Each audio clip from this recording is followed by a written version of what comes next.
boldly engaging the mindless propaganda of our time, apparently with reason. This is Rage of the Age. This is Rage of the Age, and we have with us today a veteran journalist. He's also the author of The Permanent Coup, How Enemies, Foreign and Domestic Targeted the American President, and also the author of The Plot Against the President. I want to introduce to you today Lee Smith. Lee, welcome to the show. Philip, thank you very much for inviting me on. It's a real pleasure to be speaking with you and your great audience. I have you here mainly today because your article you wrote called "The World Watches While the U.S. Elite Wages War on America." Now, in that title itself, two things stick out at me. The world is watching, and the other one is the U.S. elites in America waging the war. They're a two-part piece to this, aren't they? Well, I mean, yes, but I mean, because we look ridiculous to the world. The whole idea that the events of January 6th, they sporadically violent, but to borrow the phrase that the mainstream media has been pushing throughout the George Floyd riots, this actually was a mostly peaceful protest.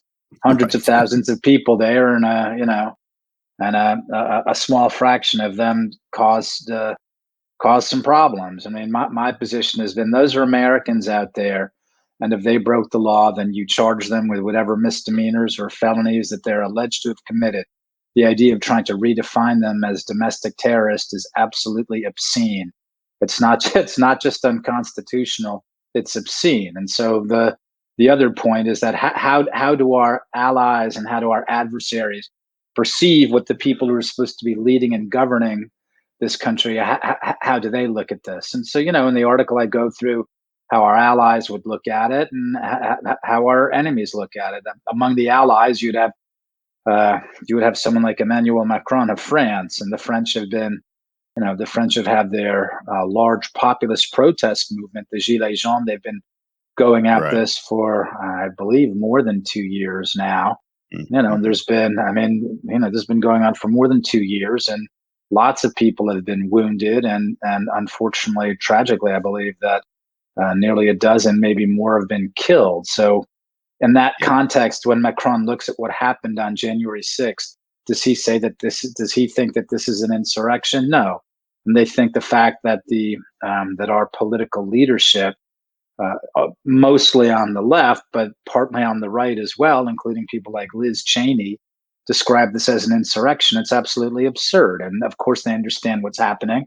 It's that our leadership class, both the political elite, but also the business, the cultural and media elite as well. I mean, they're targeting Americans. So we are apparently, it is apparent to the rest of the world that we are now not just a divided country, but that one half of the country, or maybe not one half, but certainly the leadership class is waging war against Americans.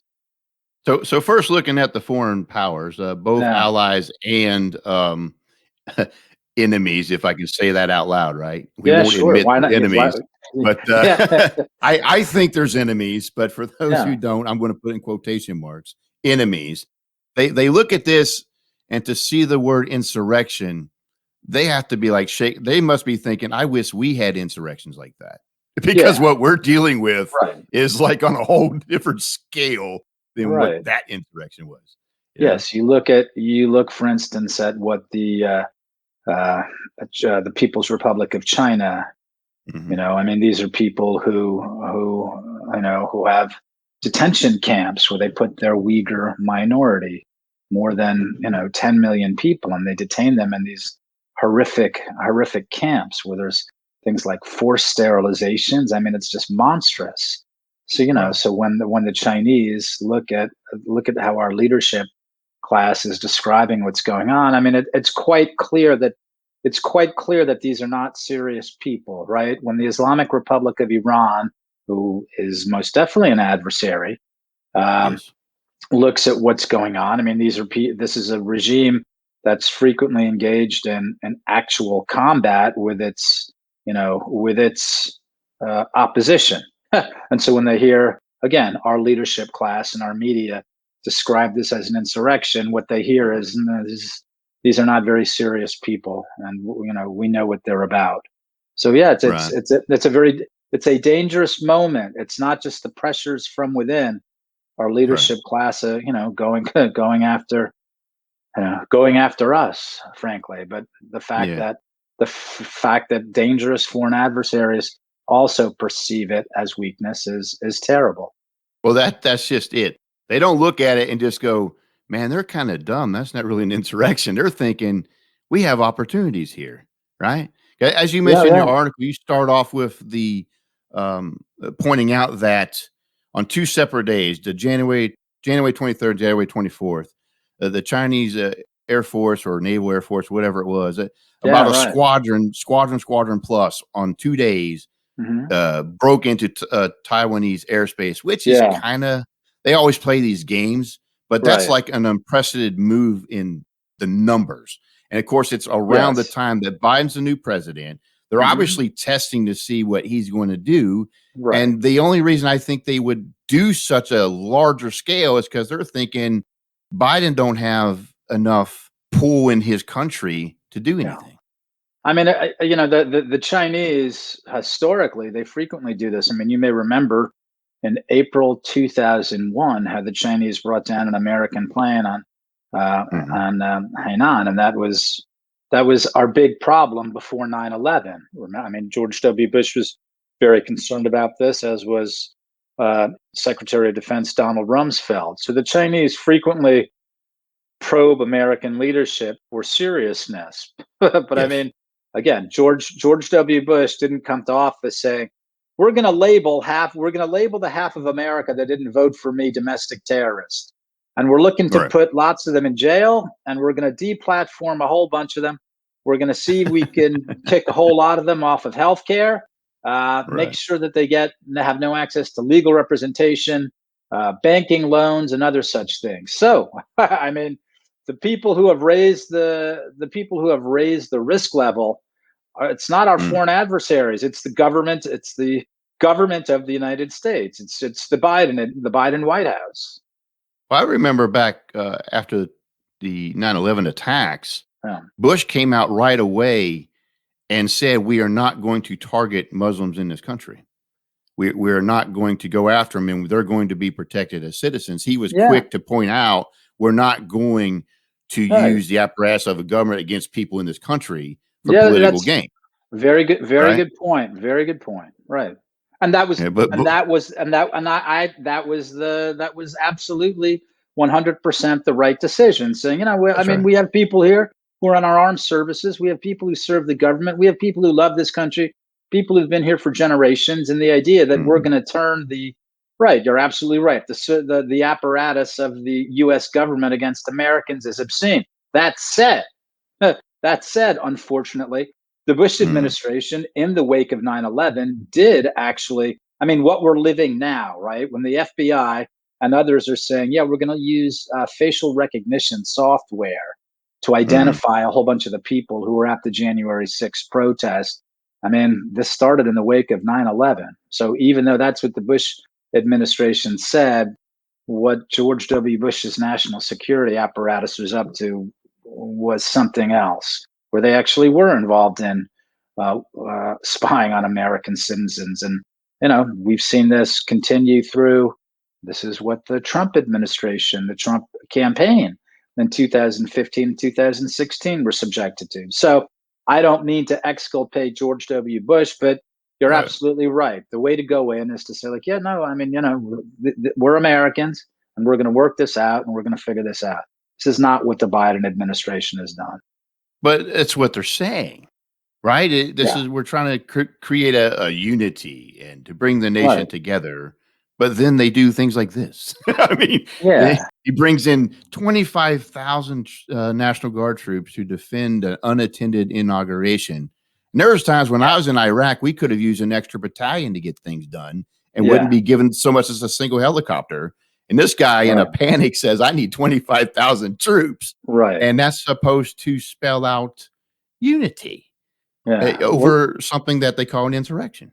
Well, let me ask you something. A friend of mine, you were in Iraq, a friend of mine is a serviceman who's also in Iraq. He said, look, the fact that we have National Guardsmen here and in Washington. He doesn't live in Washington. He lives elsewhere. But he's saying the fact that there are National Guardsmen in Washington, and the fact that these poor guys have to look for a place to live in, or a place to stay in a parking garage, and the fact that there's no toilets, there's people are coming down with COVID and they're not getting fed. It's like, it's terrible. But he said, imagine what that means. They can't get fed and they don't have a place to bunk around the corner from the Capitol. So what does that tell you in lots of ways about how the Pentagon treats our servicemen and women when they're in places like Iraq or Afghanistan? So that's what I wanted to ask you. I mean, do you think that the way that our servicemen, the way that they've been, I mean, I look at it frankly as a humiliation. My understanding is that no one decides to put on the uniform of the United States of America and pick up a weapon to turn it on other Americans. So I guess what I'm saying is this indicative of how our servicemen are frequently treated? That people aren't actually doing the actual logistics to figure out how we take care of our men and women in uniform. Well, sometimes it's just neglect through all these crazy pressures that operate in the bureaucracy. Right. But to me, in this scenario we're talking about, it shows that it was quickly thought of and thrown together in a panic. Right. And the planning that usually goes ahead for the logistics of where to put them and just the simple things of getting the food together. It wasn't, it had to be set up on the fly. Right. So it was a knee-jerk reaction. To who, and I'm confused. Who's the mind that gave the order that said to do this? Because the president at the time was Trump. Right. Yeah. Right. The commander in chief. So who in the hierarchy decided to make the decision and bring these troops together? That's what did it. It was just the sudden flinging of a political knee-jerk reaction. Right. And of course, when that happens, the soldiers on the ground pay. We pay for a lot of knee-jerk reactions in politics. That's for sure. Right. Yeah. Right. No, that's a very good question. Where did this decision come from? And who's taking responsibility for the decision now? You may have seen yesterday in a news item, a Pentagon spokesman was saying, so the total cost we're looking at right now is for both the troops and the supplies, logistics, we're looking at a total of about approaching $500 million. So who's taking responsibility for that, and when does it end? I mean, I'm here. I'm here in the swamp. I haven't been close to the Capitol since for a couple of months. But the idea that the Capitol is surrounded by, it's not just fencing, but I'm sure you've seen pictures of it. There's barbed wire on top. I mean, it's just obscene. I've seen it. Yes. It's just obscene. So who's going to take responsibility and stop this? In the meantime, come back to the what you and I wanted to discuss.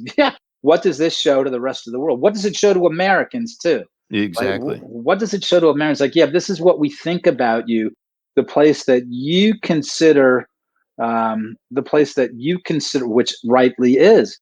It's the home of the House of the Representatives of the American people, both congressmen and women and senators. And you know what? We're just going to shut it down. We're just going to close it off.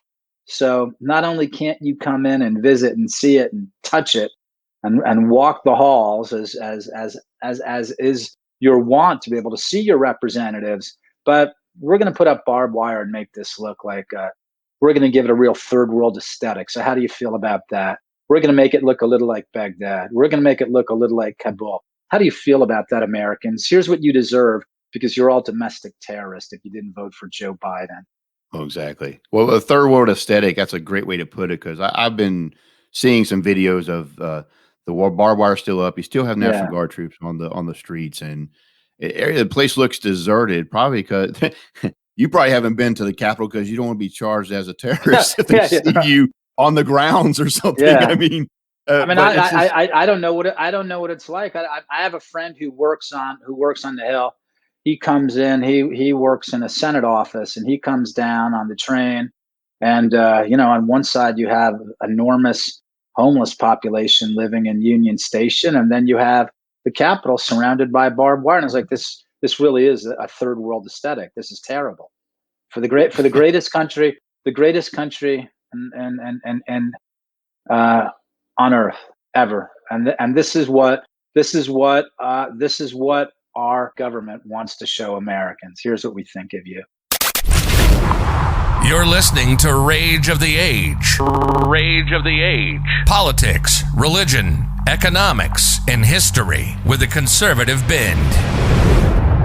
Yeah, now you've written in other articles in other places that there, because you've been abroad and you've seen all this stuff firsthand. So it's not like you're doing this from an armchair or something. Yeah, no, I lived in Lebanon for a bit. I lived in Egypt for a bit. I mean, I've been in the Middle East. So as of you know what it's like, right? I mean, but you mentioned there's a combination between the intelligence services and the press and the government. They kind of work together, and their whole purpose is to keep that regime in power. Yeah, and that's what you see over there. They wage war on their domestic enemies using those entities, right? And I'm kind of seeing that heading that direction now, like we're becoming a banana republic or something. Yeah. Oh no, this is 100% what's been happening. One of the things you mentioned my two of the books that I wrote, The Plot Against the President and The Permanent Coup, and one of the things I go into there in great detail is how the press, or what used to be the press, and the intelligence services have combined. I mean, it's just the media right now, what we call the media. It's not just left, right? I mean, I've been working in the press for ages. So I'm comfortable with the idea that, it's left leaning, but that's not what we're talking about anymore. We're talking about a platform for information operations, which is what it's like in the third world, right? This is third world media stuff. And the fact that they're putting out messages that the intelligence services want put out, right? We have moved over entirely, not at this point, not just a third world aesthetic, but our governing classes have acquired a third world sensibility, which also includes the way that they treat us, ordinary Americans, right? They treat us with contempt. To hell with your democracy. We're in charge, and we resent your idea that we have to share power with you. We're garbage. We're going to lord it over you. How do you like that? Well, it seems that how they view who's in contempt, who they view in contempt depends upon the leverage it gives them or the threat it is to them, really. Because if you look at the calling of 6th January a insurrection, which I really don't think it is. I agree. I was looking all through 2020, and I'm thinking to myself, and I was even investigating that there's this insurrection act that we have, and some of these events look like they really qualify, but the group that's now calling 6th January an insurrection refused to take any steps. Absolutely. I mean, they maybe said, don't be violent, but you know what? They were on those people's side, so to speak. Right. So they kind of turned a blind eye to cities being destroyed and burned, people being murdered, federal buildings being stormed and attacked, right? Just like the Capitol building, but not one use of the word insurrection. But you have this one event. And all of a sudden, now it's an insurrection, and it's like amnesia. They forgot all of 2020. Oh yeah, no, it's not amnesia, and it's not hypocrisy. This is one of the ways that they want to show that they're in power and that they hold us in contempt, right? I mean, if you don't mind, I'll say it's even what you're describing is really bad, but it's kind of even worse, right? What happened is that they called off the police in places like New York City. In Washington, I had a colleague who was down reporting, who was reporting some of the riots here over the summer. And he asked the police, he saw police officers there. It's like, why aren't you stopping this? They shrugged their shoulders. It's not our call to make. Right. So, this is obscene. So, so the same side, the same part of the political spectrum that is now calling this an insurrection decided to call off the police over the summer to allow destruction and damage, a whole number of crimes, including assault and murder. And so the idea right now, that this is being used that this is being described as an insurrection is, again, more evidence that it's a political instrument to target the Americans who didn't vote for Joe Biden. Well, and they even balked at the idea of calling in troops. Yeah, that was actually they thought that was absolutely heinous. Right. But like for the inauguration, they'd like double, triple down with troops. Yeah, right. No, right. Absolutely. You're right. You saw what happened. You saw what happened. I mean, retired Marine General James Mattis wrote an article where he was saying it's terrible what Trump wants to do. Call in troops against American citizens, and of course, what Mattis was conveniently overlooking was the fact, again, the police had been told to stand down. Right. American citizens were vulnerable to violence, and President Trump and others were saying, "This is terrible. How are we going to protect these people if the police is the police who wants to protect them, but they're told not to do anything? What do we do? Can we send in troops? What can we do?" You saw that Senator Cotton over the summer. Remember this? He wrote an op-ed for the New York Times suggesting, maybe we should send federal troops into these cities, protect the welfare and the lives, welfare, and property of American citizens. And the New York Times melted down. There was a revolt. People were fired over there for that editorial. So this is very important to describe the context of what's going on. So when they want to call this what happened, the events of January 6th, when they want to call this an insurrection, and all these people need to be called domestic terrorists, this is the essential context in which this nonsense needs to be understood.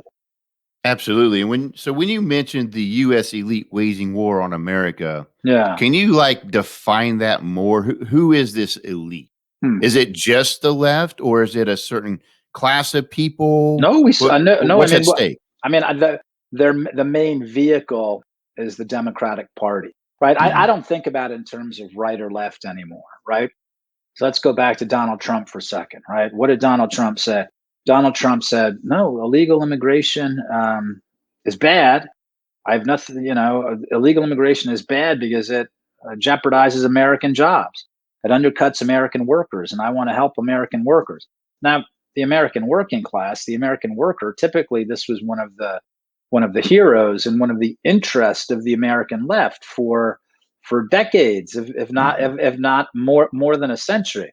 But what's happened now? The people who identify themselves as left say, "Oh no, Donald Trump is racist for wanting to protect American jobs." So again, it's not really about left or right at this point, but it is about the Democratic Party, and that being used as a vehicle for what is an oligarchy of corporate, political, and cultural elite, which of course includes the media as well. But there are Republicans involved. We talked a bit about Liz Cheney before, and she's, I don't care if she voted for impeaching President Trump. Well, she can call it whatever she likes, whether it's a decision of conscience or strictly political. That's her call, and her constituents will decide whether or not they agreed with that when she's next up for re-election in 2022. That's fine. What I object to is the idea, by calling it an insurrection, she's not going after Donald Trump. She's going after Donald Trump supporters. She's going after Americans. Again, this is obscene to call it an insurrection.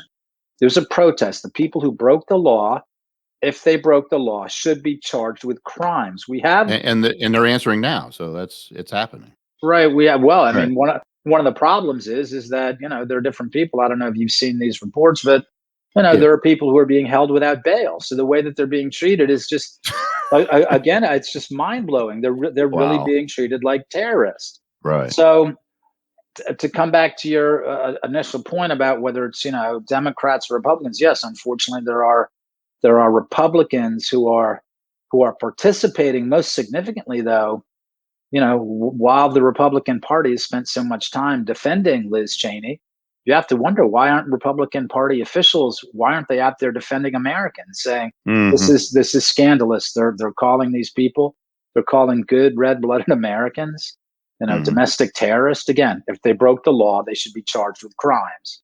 Right. But, just trying to redefine people as terrorists, it's nuts. Well, if you're going to do it, why haven't they done that to the other terrorists throughout 2020? I mean, there's been many wondering why those groups have not been listed as terrorist groups and should be gone after. Absolutely, and it was ignored. Right. Those are genuine networks that have, well, I mean, we know why it's ignored. For instance, if you were to go onto the BLM website, you would find that BLM is a fundraising mechanism for the Democratic Party. So, of course, this is the thing. It's not hypocrisy. All they're doing, we need to understand the context. In the context of a constitutional republic, it makes no sense. In the context of conflict, it makes total sense. Because what the Democrats are doing is they're just defending their allies, and they're targeting their adversaries, which is us, right? So we need to understand what's going on here instead of just saying this is crazy or this is hypocritical. I don't get it. It's not hypocritical once you understand the logic in which they're operating. You're absolutely right about that. I've been working on an article I'm putting together called Dear Conservatives, Liberals Aren't Stupid, You Are, by a conservative, because our mindset is they're hypocritical, they're dumb, they don't know what they're doing. But really, in their mindset, they know what they're doing. And it's all about power and conflict, just like you said. Their political worldview is way different than yours, and they are operating in it at full steam, and you're missing it. I mean, one of the things that I'm thankful for is, they're very ambitious right now. And they're over exuberant, I think, and they're moving awfully quickly, and they're destined to make lots of mistakes, which is a good thing. But in the meantime, we're heading into very dangerous territory, and the country is very brittle right now because of what this oligarchy using the Democratic Party as a vehicle, what it's done to the country. But I'm eager to see your piece. It sounds great, and I like the title. But well, hopefully it'll be just as good as the title. Who knows? It sounds great. I always write more, and then I have to keep erasing stuff to make it. That's it. That's make the it whole fit, right? That's the whole thing. Yeah. But this whole thing of watching these elites go to war, and I think about today, even as we speak now, today's the day when they start the impeachment, quote unquote, trial in the Senate, and to anyone with a brain sees that this is just a political maneuver. It's meant to target adversaries, to use as political leverage. But it's like, what in the world? We can't do nothing about it, but watch it, and that's what's frustrating. Right. Well, I mean, I think this is one of the dangerous things they're doing. I mean, I think the idea of look, one of the things that we've seen for the last 5 years is, right, Donald Trump said all along, and he was correct. He was correct about many things, but he was definitely right about this is that, hey, they're not really coming after me. They're coming after you. I'm just in the way. And that's true. For 5 years, they've used Donald Trump as an instrument to go after American voters, right? To go after the part the part of the country that values American tradition, values American history, values American family life, values all of these things. This is what they're doing right now. This is what the impeachment is about. It's not really about Donald Trump. They want to take Donald Trump and destroy him in order to rub it in the faces of every American who voted for Donald Trump, and even lots of Americans who didn't vote for Donald Trump. It's just like, you have no say here. You have no control over your own country. We'll open up the borders whenever we like. We'll ship off your jobs to China whenever we like. We'll do whatever we want. So it's not just about Donald Trump. It's not even primarily about Donald Trump. It's about Americans. That's about everything that we've witnessed with the past year to date. Everything has been a demonstration of power. We can do this and get away with it. Those that we want to protect won't be prosecuted. If you even defend yourself, we'll prosecute you. The main point is you can't resist us. I believe that for sure. Oh yeah, I agree. I think that's the big messaging. Again, it's not that hey, they're hypocritical. Right. Like, they're not hypocritical. It's just the logic of conflict. Like, no, we're going to use our power and our instruments to destroy you, not our own side. Only nuts would shoot at their allies, right? These are our allies. Why would we do anything to Antifa or BLM? These are our friends. They work with us. It's you that we want. Lee Smith, you bring up some good points. You write really good articles. Thank you. The books that you have out, the Permanent Coup, How Enemies, Foreign and Domestic, targeted the American president and the plot against the president. I thank you for being a guest with us today. Thank you very much for inviting me on. I really appreciate it. You're listening to Rage of the Age. Rage of the Age. Politics, religion, economics, and history with a conservative bend. Welcome to the essay segment. I really enjoyed talking with Lee Smith today as we're talking about how the world watches handling our internal affairs, and also as the U.S. elite wages war against America. Pretty sad we've gotten to that point, but it seems we're at that point, whether we like it or not. But one of the things we brought up during our discussion is something that's kind of close to my concern. And again, I've mentioned that I was writing an article about it, but I want to go ahead and share some things about what I'm writing in my article, but some things I just want to put out there to comprehend. They don't think like you. I mean, I know this is not a surprise. Well, I know liberals don't think like me. They think wrong. Well, the things they want and advocate for may very well be wrong. They may definitely be illogical in a lot of ways in how they want to approach things. I'll grant you that. But the thing you have to understand is they are the way they are not because of an inability to think. And it's not because they can't reason well. It's just the way they view things in their paradigms are just absolutely different than yours. Now, let me make this disclaimer. When I make the general statement, liberals, I can't grab everyone in that group that identifies by that name because it can mean different things for different people. But what I mean by this is those that you look at who act in these certain fashions, who disregard evidence, who refuse to have dialogue, just repeat the mantra, and they keep pursuing these destructive ends. I'm talking about that type of liberal. The liberal that scares the death out of you, that you see as out to destroy the country, hates America. I'm talking about that sort of liberal. I believe there are many who would associate with that title, but they don't think like that, but they're scared of you. They think you're against democracy. Why? Because it's been just beaten into their head that that's what you are. You're a fascist. They don't like fascism. Well, there you go, right? I believe there is a chance to have dialogue with those people if you can get them away from the wrestling arena in which most of our content is dealt with in this country anyway. I honestly believe that there are people in the Democrat Party today who really are conservatives, but they just don't know it yet. And I don't say that in a facetious manner. I'm not saying it as if, again, they don't know any better. I believe that they're in a turmoil because they kind of see what their party's heading to, but they don't know they can transfer over to the Republican Party, who they have viewed in a certain way. So they feel like they're in a rock and a hard place. It's hard to walk away from something to the enemy that you thought was the enemy, if I could simplify that for you. But they're really conservatives. They don't want gun control. They don't believe in defunding the police. They want better education, but they don't want their children indoctrinated with the stuff that's going on in schools nowadays. They're for a freer economy. They don't want socialism, but they're still in the Democrat Party. And the only reason they're there is they don't know where else they can go. They're afraid of what will happen if they leave.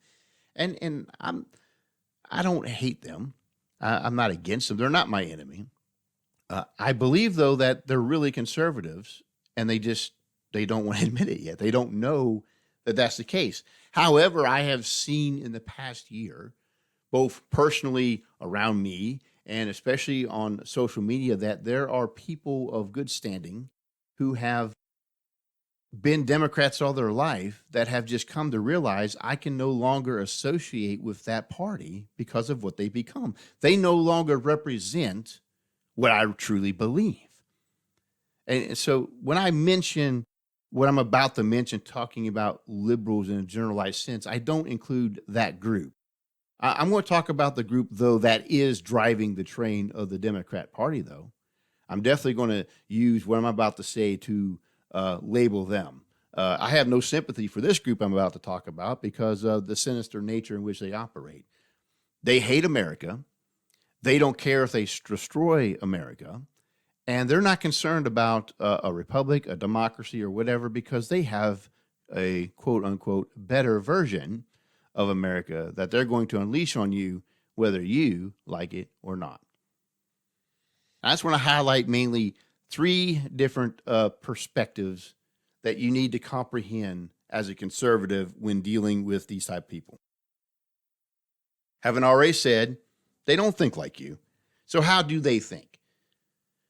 I'm hoping that when you understand the way they view things, you can stop just hiding behind your mantra as a conservative saying, well, they're just dumb and they don't know what they're doing. Because I challenge you, they're not dumb.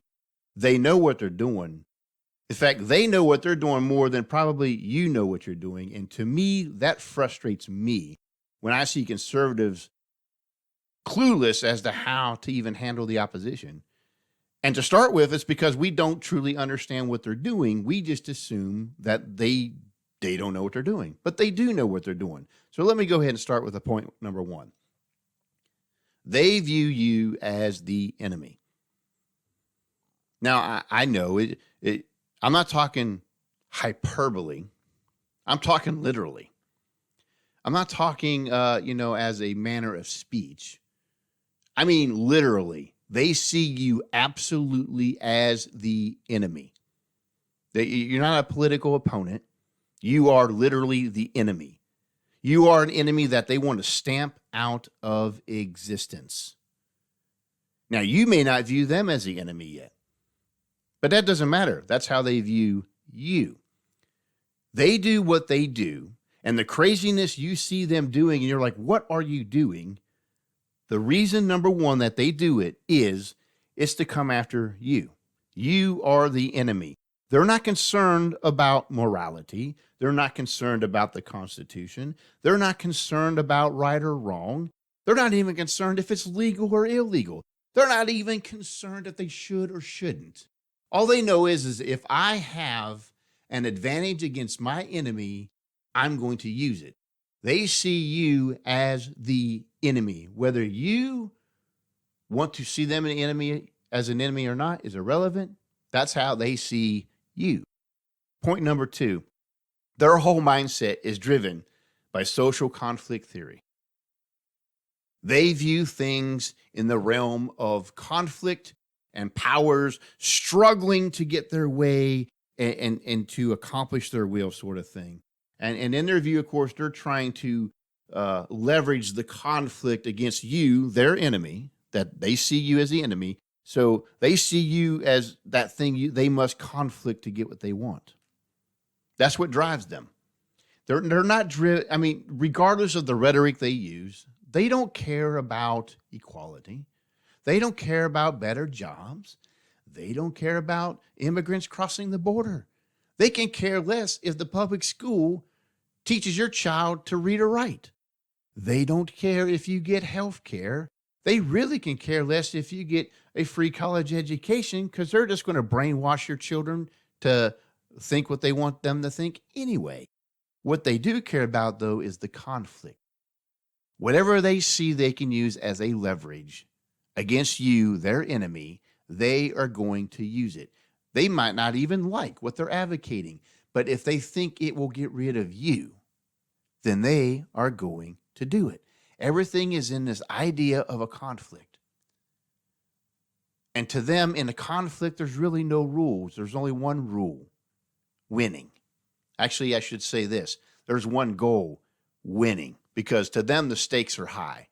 You have to win at any cost. So they have in their heads basically what you can get away with, what you can't get away with.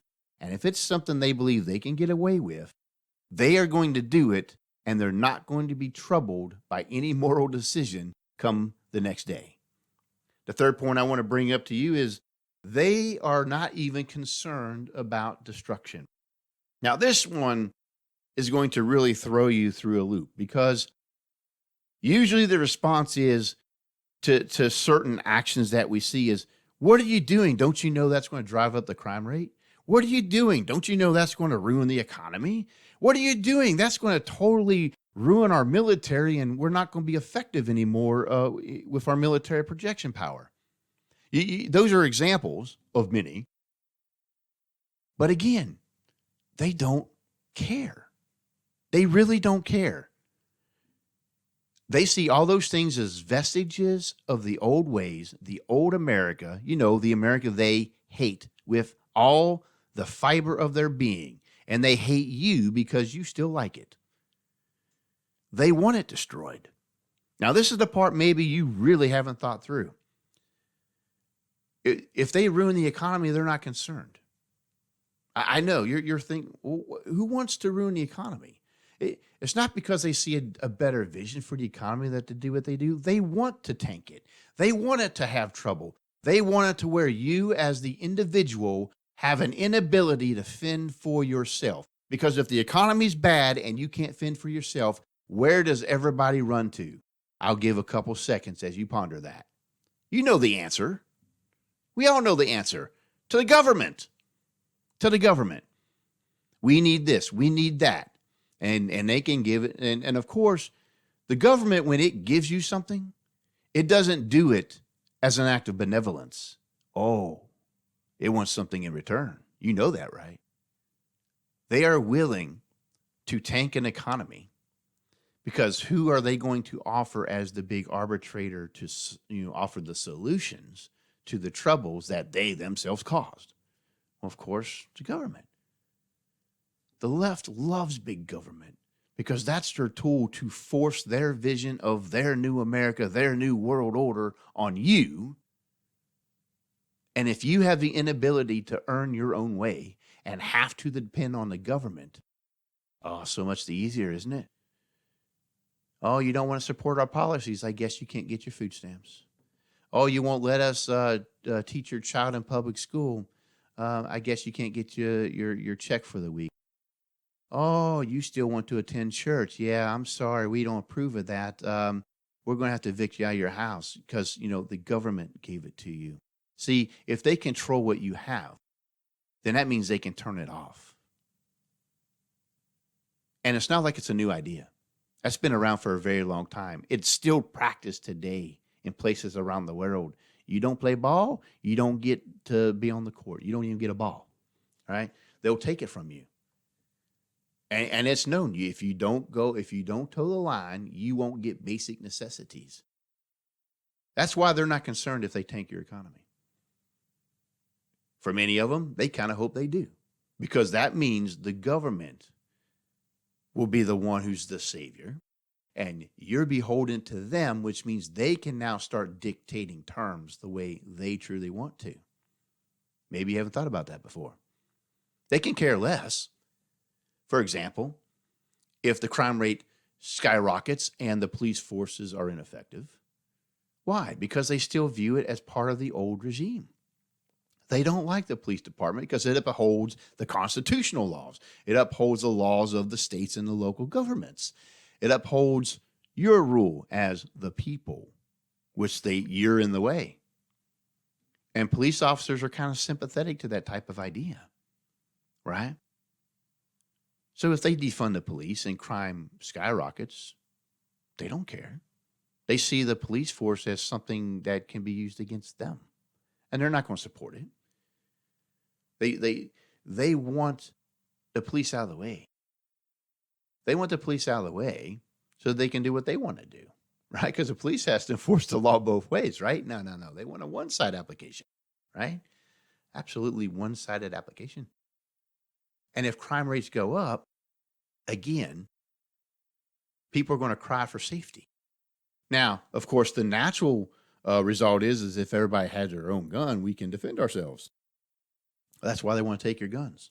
Don't you know we need to defend ourselves? They know. They're not stupid.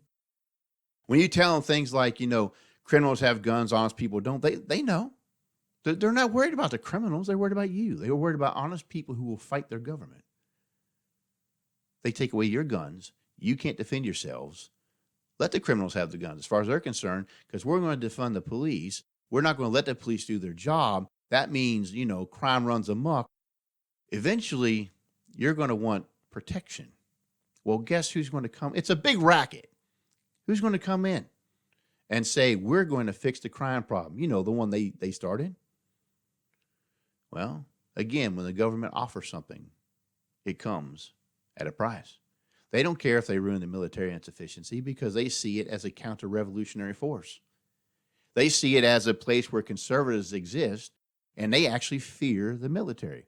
Look, case in point, they call in 25,000 National Guard troops to defend Biden, who wants to take away your guns, but he has 25,000 of them to defend him when he feels threatened, right? But they had to send some of them troops home because they didn't trust them. They don't trust the military fully. They're afraid of what it can do. The left has always viewed the military suspiciously because you have usually conservative-minded people serving in it because they love their country. You know, the country that they hate. So if they tank the military and make it inefficient and defund it and lower it, they don't care. They don't want it to be a threat to them. Now, you might be thinking, well, that'll ruin our military. That'll ruin our protection, and we need to be able to defend ourselves. Oh, they know. They'll just provide a different type of force to fill in, or they'll provide Soviet commissar-type people to, monitor political thought within the military, which kind of happens to some degree now anyway, honestly. It won't be an efficient force, but it'll be one that they control, and that's all they care about. And it doesn't matter if it's effective abroad or if it can accomplish the nation's will. They want their will. Because, again, this is about their conflict and what they want to accomplish. They don't care if they ruin your military. They don't care if they ruin the police department. They don't care. They don't even care if they ruin the public school system. They don't care if they ruin the economy because destruction doesn't scare them. Why? Because they hate it anyway. They hate anything that America does that's good because they cannot tolerate an antithesis. They cannot tolerate an example that shows everyone else that their idea is wrong. They would rather destroy it all and build it from the ground up. And if that means slaughtering more than half of the population or even more to make their dream utopia come true, rest assured they're okay with it. So do know this. They're not mindless. They're not stupid people who, the image that's painted is they're a bunch of college kids that don't know better and they're just overprivileged and they're just angry and throwing a fit. Don't sell yourself short like that. Do not underestimate your enemy. Rest assured they're going to exploit those type of kids who have very little life experience, and they're going to play on their emotions. But who's driving the train is not stupid. They know how to manipulate. They know what they're doing. They know what they want to accomplish. And to them, any means is necessary. If they can get away with it, they are going to do it. You've been listening to Rage of the Age. If you loved today's podcast, make sure to leave a review on the media you're listening through. Secure future episodes by heading over to rageoftheage.com and clicking the RSS feed button. Until next time, this has been Rage of the Age.